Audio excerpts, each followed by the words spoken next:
live. Excited to be back today with Comp and Coffee. My name is Russ, and today we're joined by Sarah. How you doing, Sarah? I'm good. How are you? Doing very well. Now, Sarah, she works down in the data mines of Pierre. So, Sarah, I have this vision of you with like a little helmet and a lamp on there, and you're down there picking That's away. That's right. I got my pickaxe. Yep. Yeah, like mining the data, like digging deep into it and finding all the good stuff. Is that kind of how your job looks like? Kind of, yeah. And it's I find it just as exciting. Whether I'm digging for diamonds, I'm digging for data. There's a lot of interesting stuff you can find when you know where to look. Awesome. Have you got any cool new trends lately? Something you want to share? Maybe we haven't really published yet, kind of like a little gem for our listeners. Ooh, yeah, I think, it's funny because I think I feel like trends are very trendy these days. Oh, they are. Very nice. I like what you did. Thank you. Well, all the data and the metrics that are being tracked, with what's going on. And I think everyone kind of is getting in on the fun.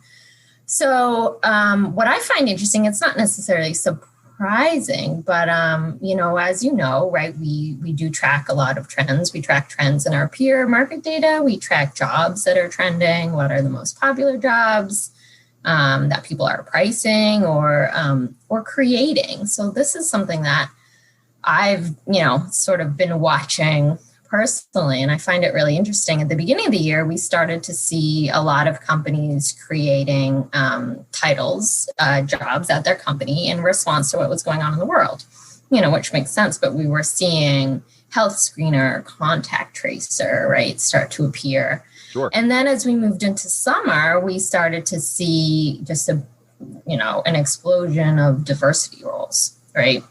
Across all industries, all levels, chief diversity officer, down to diversity inclusion analyst, which again made a lot of sense given the climate of what was happening right at the starting around June. And now, most recently, we're starting to see more creations with the specific designation of remote in the title. Ooh. So both, which is interesting because sometimes it's hard to tell, but both in terms of designating the job as a remote job or also describing the sort of the service or support. So you have, your remote sales rep, your remote services rep, but then you have remote, hiring specialist, remote desktop specialist. So I think it'll be really interesting to see what happens with these positions over time. Will they merge with sort of their on-site counterparts? Is it a short-lived trend, or, are we headed to a place where there's a, chief remote working officer at all companies? Ooh, that's fascinating.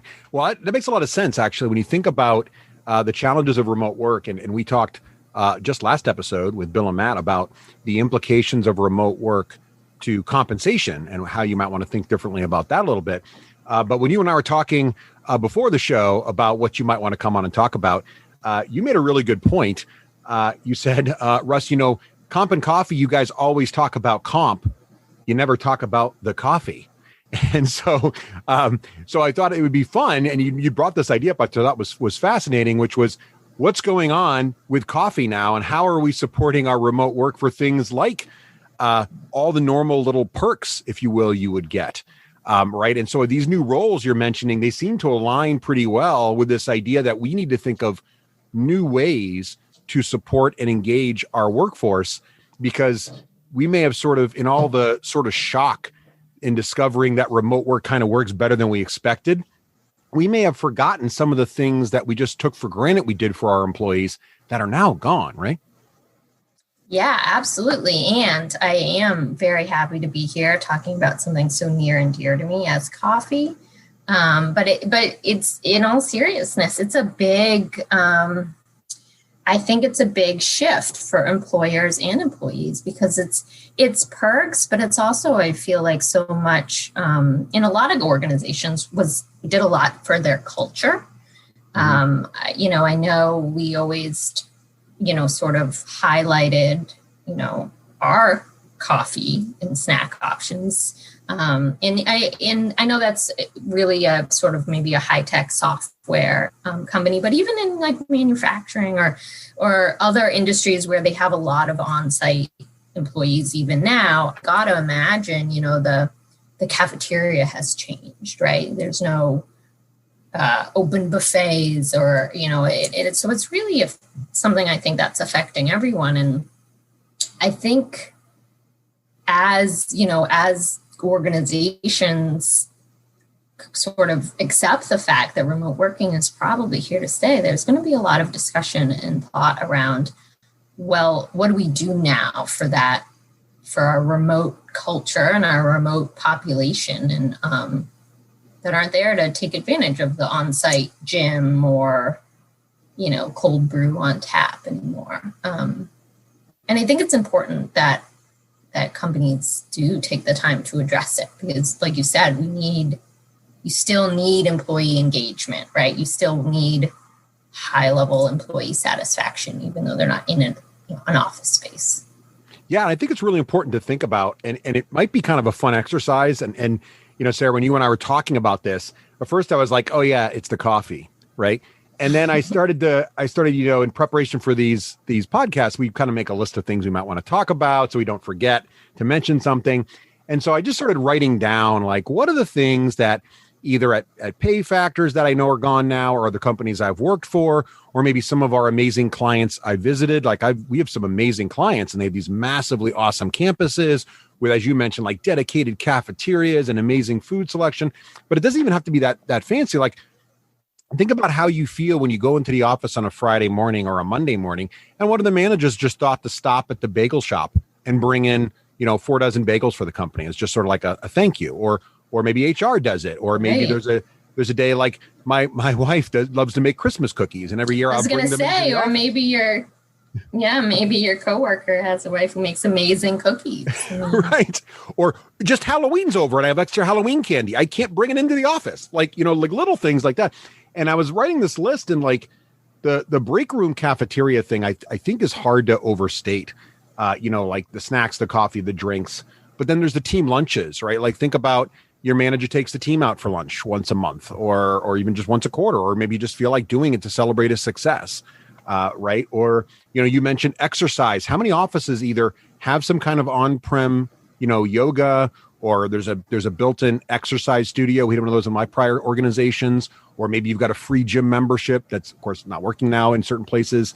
But Sarah, like, think about this, like, does your home furniture match up and compare to the quality of furniture in the office? You mean my cardboard box that I'm using as a monitor stand, Russ? Right. Absolutely. Think about how much money companies spend on making sure they have really, really good ergonomic chairs for your office. These things are like not cheap. If you ever try to go out and price a chair for your home office, it's not cheap. A good ergonomic desk that maybe rises so you can do standing and sits. The right height monitors, you don't get, and the right keyboards, you don't get carpal tunnel and all those things. We've just sent our own employees home, and they're using whatever they have lying around, but they're still in front of their workstations X number of hours a day, sometimes even longer, because there's nothing pulling them away to have to go home. So they're actually there longer with less quality of life while they're actually in front of their screens. Yeah, and that's a really good point. And I think you also sort of highlighted there's this sort of line in the sand with employees too, right? So you just talked about all of the stuff existing employees have walked away from at the office, which I do think needs to be considered, because you're absolutely right. I mean, I'm looking around my surroundings right now, and I literally am in a folding table and a cardboard box. So it's definitely something I think, that needs to be considered. But then there's also, for those companies that are hiring right now, all these employees that are starting life at your company remote, right? So what is that sort of onboarding and I don't know if it's a supply packet or perk package, right? Like, what does that look like? Do you, do you send the ergonomic keyboard to the new employees, or like, how do you, it's a really interesting, and even little stuff like, think about this, Sarah, like when you and I get together, because we work closely quite a bit, and you walk down, your office is down the hall from my office. We both are fortunate enough to have offices, but other team members have cubes. But when they want to get together and work, there's all these spaces for creative collaboration, right? There's whiteboards everywhere. There's There's great desks. There's multiple monitors. There's a lot of great ways to share ideas and share information and collaborate, which builds team building. It's great for brainstorming and creative thought. And all of those options are simply gone. And we don't think about the fact our employees, now that they've been stuck at home for 8 months, are they running out to Staples and buying themselves a whiteboard to keep track of their information? Are they just trying to do everything on their little laptop screen? Do they have 2 monitors or just one? Have they gone from 2 30-inch monitors to one little 12-inch laptop screen that they're staring at all day, hunched over a box, to your point? How are we driving team building and belonging and brand? Then there's all the employee retreats and get-togethers. And so there's this whole sense of camaraderie and teamwork that's going away. But I think the other thing we should really be careful about, too, as we think about employee engagement, right, is your employees kind of intrinsically know that all these things cost money, right? They know that it costs money to have that regular exercise program and those yoga instructors and the snacks in the break room and the food and the team lunches. They know all those savings are happening right now, right? And so they're not, they're aware of that. I mean, they know you still have rent and everything. They know there's still mortgages, but they also know the power bill's lower. They know all that stuff's down. So I think it's really important that we acknowledge that there is a little money in the coffers to try to do something to make up for this missing stuff. And I think if we don't, to your point, if you're trying to attract new talent and you got all these new people that are helping with hiring remote employees and all these other things, what are we going to replace this with? How do we sort of tackle that problem, right? Yeah, I think that's a really great point. And I think it will be interesting how the different organizations sort of tackle that challenge. I think, and we did an informal poll to ask about this, to see, with the rise of remote working, how are you addressing sort of the perk situation that you just described, Russ? And, 75% said that they weren't planning on changing their perks, but 13% said that they want to change. So I think they understand what you just said, but they're not sure what to do. And 8% said they were offering a stipend. And I think that's a really, I'm going to air quote, easy right. approach, right? Because they do understand that you spent all this money on the Herman Miller chair in the office and the standing desks and the, all of those things. And you're right, they probably are now 8 months at home going to Staples and spending their own money. So I do think it would go a long way to provide a stipend or a gift card or something to sort of alleviate that. But to me, that's sort of a short-term, right, acknowledgement of, things are changed, you're home, your stuff is here, you're there, let us try and help alleviate that. But I think a longer-term approach really will involve kind of reviewing all of your sort of employee offerings and engagements and interactions and seeing what's going to work best now in this kind of, quote, new world. And what's not, what should maybe be retired. Yeah, I think that's really telling, right? The poll results you just shared there, I think that was a great poll idea, because the fact that 75% of folks aren't really looking at this as a problem yet, I think is indicative of a challenge that we need to sort of get in front of. But you also made a super great point too, Sarah, that the stipend approach, just here's X amount of dollars, and I've heard different clients say they're offering $1,000 a quarter, or maybe it's $1,000 a month because you're offsetting internet bills and whatever else you're working on, or some regular interval. Maybe it's a one-time thing. But I think the challenge with just throwing money at the problem, to be blunt, right, is that I don't know that folks know what to do to set up their office, right? Like each employee doesn't choose the right ergonomics. The company gets together. Sometimes you bring in consultants, right, to figure out the right way to lay the office out and the optimal thing to do.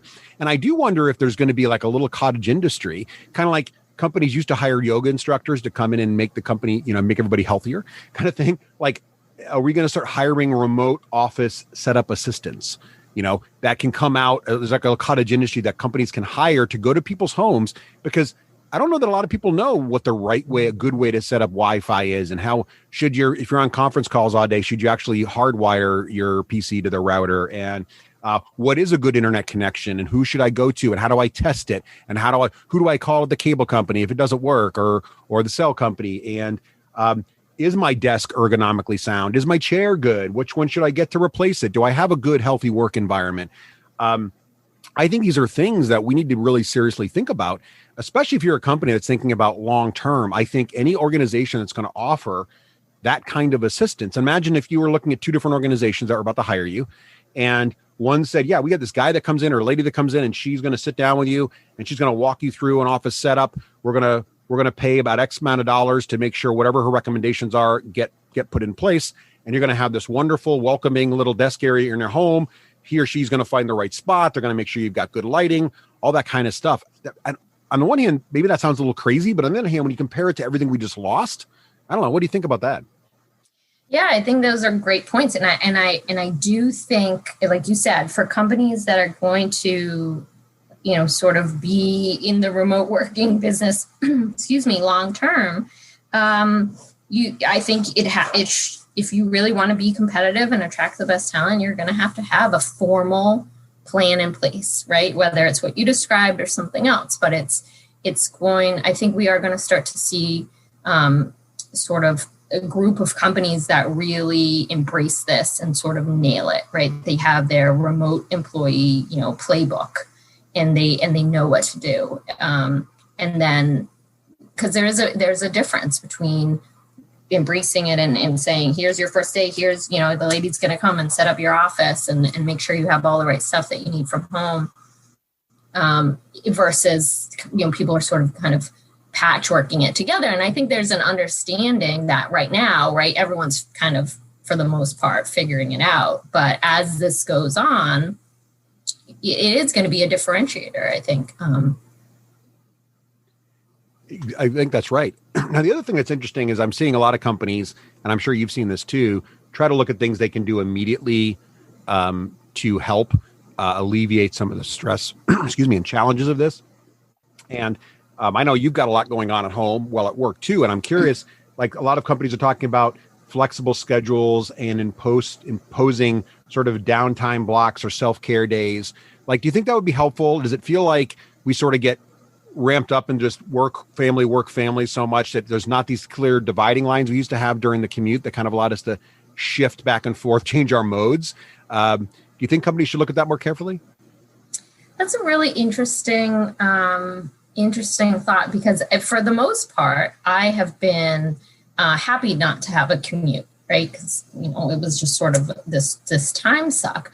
But I did really use that time to context shift, right? I did. It was sort of, let's leave work at work and get ready to come home to the family. And you're right, that's gone now. It's like you just are ping-ponging back and forth, I think, a lot of the time. So I know I know some people kind of do that. They self-impose these downtime blocks or self-care days, but I think that would be a really interesting approach to sort of have it coming down from on top. Yeah, I think that's right. So we'll see what happens there. But I really think, again, it kind of goes back to the technology. I think some people, the more technically minded folks probably can set up a really solid home office without too much help, but not everybody has that skill set.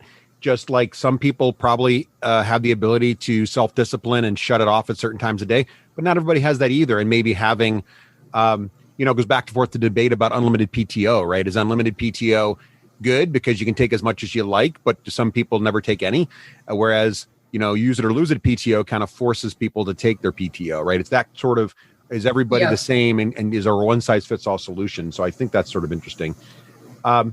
One thing I think that's also sort of interesting that a lot of companies should think about is, do you have company policies and do you support how remote communication should work in your office, right? So like when you, because I wonder about employee engagement when some employees take the time to use video on every call, whether it's internal or external, right? So some employees are probably getting up in the morning, still doing their professional routine, still putting on, doing their hair, getting dressed, makeup or whatever, and getting on their video calls every day, whether it's an internal meeting or an external meeting. Other employees may not be. Maybe they're throwing on a baseball cap. Maybe they're just wearing a logo T-shirt, and they turn on the video call, or they don't. And just like, there might be resentment if folks were coming in and there was not a clear office dress policy, and some folks were business casual and some folks were not, or some folks wore shorts and some folks didn't, and there wasn't a clear corporate culture around that. I do wonder if organizations need to be thinking about this a little bit too, and either reminding everyone, no, it's totally cool for everybody to just be wearing shorts and T-shirts because that's how we're rolling in COVID. Or if it's like, no, everybody should take a little time. You should always use video, or you should not use video. You should always do these sorts of things and get a policy together. What are your thoughts on that? Yeah, I think it's really interesting. And again, I come back to sort of the line in the sand, because I think the way you might approach this just with your existing employee base, who, sort of the people they interact with on a daily basis, they already know, they're familiar with, is going to be really different than when you bring in new people. And I think, we need to set in place these, policies today so that we're ready tomorrow when we have a new employee join. And I think if you approach this as if everybody's sort of new and what do you want that new employee's experience to be like, I think it will help people inform these policies. And I think more people are going to lean towards like, maybe we should have our videos on, and maybe we should, just again, be more mindful of the remote situation that we're in now. It's not, you can't just walk down the hallways or pop into conference rooms to introduce new employees or, and again, I think it's something that's going to come over time. More and more companies are going to realize like, everybody's kind of doing their own thing. Like maybe we should set forth a policy, and it really should also start with leadership, right? And sort of leading by example and cascading it down and be part of your company sort of MO and culture, and define what that is and what that isn't. I think that's right. And you made a really good point there too. It's just not easy to chat with other employees and meet up as easily. And I think that's really probably the biggest loss in all of this. Yeah, there's all this little quantifiable little things, but the fact that your teams just aren't getting together, they aren't chatting, there's not that sense of belonging and team. How do you do that, Sarah? Like, you've got a pretty good sized team. How do you keep everybody engaged? How do you keep everybody connected? How do you keep everybody feeling like they're part of it? Obviously there's giant Zoom calls and stuff you can do, but are there anything else you're considering or looking at? Yes, there are some different things. And I think, in the beginning, when this first happened, I think there was a lot of people doing, Zoom happy hours or Zoom, and it was big, and then it sort of like fizzled out. And I think we need to kind of maybe bring some of that back or have a balance, or at least explore other avenues, because I do think, right, employee engagement and that communication and the socialization among team members, but also outside of your own team is really important. So for my team, we do have a weekly meeting, and it is a Zoom. Videos are on, and everyone's sort of aware, prepped for that in advance. And it really helps. It makes a difference to see, at least see people's faces at once a week, if that's all that happens. We've also been looking at some other, third-party apps that would sort of facilitate or I don't want to say require, but kind of require interactions. And I think there's a ton out there, and we use Slack here. So some integrate with Slack, but they may just be, impromptu virtual coffee meetups, or, sort of randomly pair you up to talk about, a question of the day, or little things like that. And I think there's a lot of companies that are offering things like this. And I think you just have to find a balance between, your extroverted employees who are really struggling at home, right? They're really missing that sort of socialization and interaction. And then your introverted employees, right? Because there was definitely, people in the office when there was an office social that, didn't want to come and hang out there for however long, or maybe only wanted to stop in and say hi for 2 minutes. So you have to, I think, really try and understand the makeup of your team and your employees and find something that's like a happy medium. But I do think it's important to do something, right? You don't just want to be, emailing into the void all the time. And maybe it's just a simple Slack group where, you chat or post, stand up about your weekend, right? That's cool. I like that, what you're mentioning about that one app, I guess, so is the idea behind that sort of like it creates that impromptu meetup that you might have had in the office where, like, if I walk out and I'm noodling some crazy idea in my head and I see a couple folks, maybe sitting in the break room, I can say, hey, have you guys heard of this problem? What do you think about solutions to this idea? And it's just sort of completely random. It could have been anybody standing there, right? And it's just all of a sudden there's like this sort of impromptu communication. Is it kind of like that where you throw a question into this app and it sort of randomly picks a couple people in the group and it gives them some topic to talk about? Yeah, it's actually I think you can actually do a couple different things, and you can set it up, have employees opt in or opt out. You can do what you just described. It's basically the intention behind all of it, however you configure it, is just to create this, human connection, however way you want to do it, whether it's a work related or not work related. It's just giving people, random people thrown together to solve a problem, talk about a discussion, or just chat. Because that happens, right? That happens in the office. Right. Exactly. You run into someone you don't know and you introduce yourself while you're getting your coffee in the morning. Exactly. And I think the takeaway here is there's a lot, we've learned a lot during this time period. And I think most organizations are really amazed and so proud of their employees and their teams that they're able to still do a great job and deliver amazing value to their customers through all of this.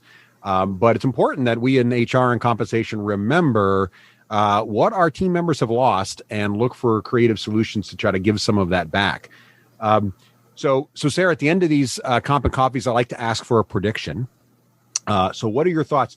Do you think, going into 21 now, that this will become a major topic of HR next year? Do you think this is just a passing thing and no one's really going to care about it and it's just a overhyped and nobody really notices this stuff is gone?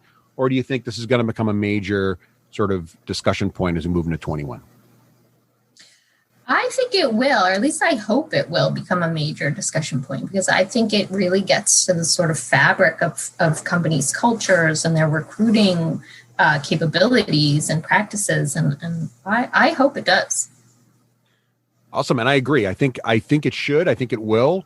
And I hope it does as well. I think we're still a long way from out of the woods over the whole COVID situation. But I also think a lot of organizations have realized that remote work is not only feasible, but in some cases, very powerful. So great. Well, Sarah, thank you so much for joining us today on Comp and Coffee. If you out there would love to share your thoughts on this topic and what maybe your organization is doing around these sorts of ways to add perks and coffee back to your comp, let us know. Either email us coffee@payfactors.com or tweet us over to @payfactors on Twitter.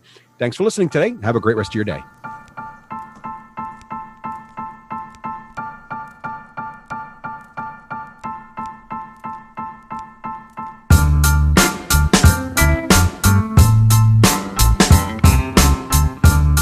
Comp and Coffee is a PayFactors production dedicated to the compensation community. We welcome your feedback. Send email to coffee@payfactors.com, tweet us @payfactors, or share your thoughts in our PayFactors community tile. Until next time, keep your coffee hot and your data fresh.